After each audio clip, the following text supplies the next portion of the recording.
Atalarik Syah berharap agar Tsania Marwa, mantan istrinya, bisa menerima putusan persidangan di Pengadilan Agama Cibinong terkait harta Gonogini.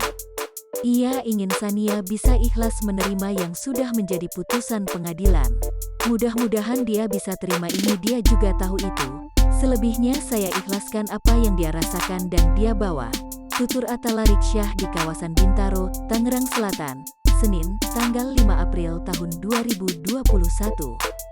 Saya mohon pada penggugat juga bisa mengikhlaskan apa yang terjadi dan yang sudah diputuskan oleh pengadilan, ucapnya.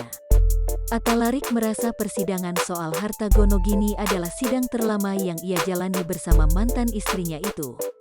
Dari segala perkara yang dipersidangkan dan melibatkan keduanya, urusan harta Gonogini kali ini mencapai 1 tahun proses persidangan.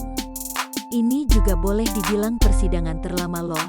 Ini persis 1 tahun, karena pandemi juga, jadi saya nggak mau sampai dibilang lama banget kasus loh gitu, kata Atalarik.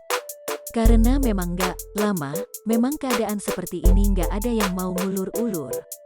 Saya bahagia, saya bisa tenang yang nggak lain demi keutuhan keluarga saya bersama anak-anak, terangnya.